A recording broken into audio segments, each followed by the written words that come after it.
Dear Summer, I know you gon' hear me, though we ain't been getting along like T.O. and McNabb in Philly. It's fucked up, I guess our lifestyle's changing. You tried to label love, I'd rather dip remain nameless. Important from relations couldn't be too painless. Like Tamia, we was still, but fuck, we ain't stainless. We'll be reunited, no life ain't that good. I never saw a real relationship last in my hood. Not to compare us to the next, but I saw some down bad relationships withstand the test. But I think that we should move on and that'll be best. I know the pain hitting hard rumbles all through your chest.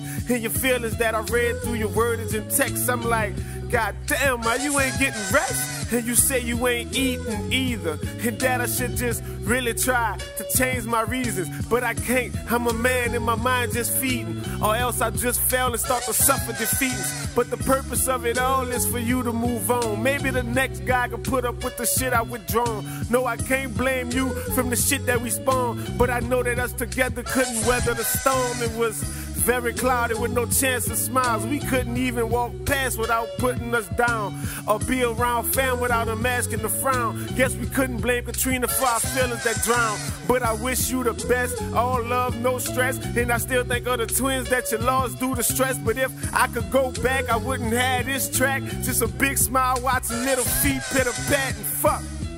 And that's just my luck. I gotta wait an extra 9 in the time in front. They say the greatest joy of all is seeing your newborn and hearing your child's cry before it graces your arm. Put it all in perspective is me learning the lesson. Stop skipping to the end before I read the fucking chapter.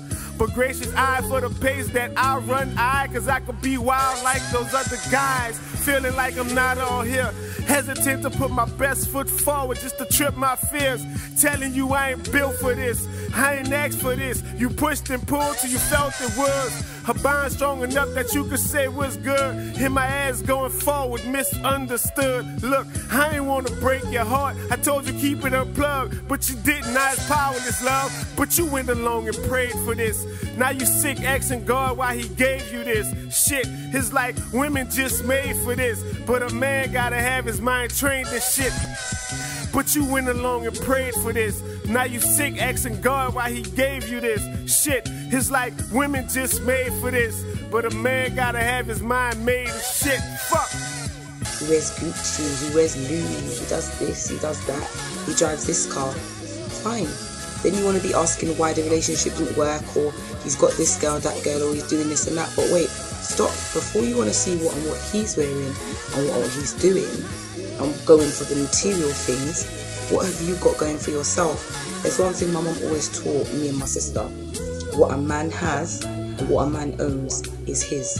If he chooses to share it with you, yes, fine, lovely, cool, but it's still his. Make sure that regardless of what he gives you, what he shares with you, you're still able to be left with something when he leaves.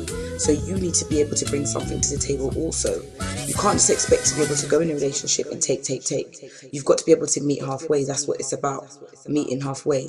And don't wonder, oh yeah, he wears Louis, he wears Gucci, he's gonna obviously buy you some. Doesn't necessarily have to. That's what he does for himself. You got to make sure that you're doing for you at all times and maintaining your own level and yourself as a female, whether that be emotionally, whether that be looking a certain way, maintaining a house, a home, a car, a job, a career, whatever.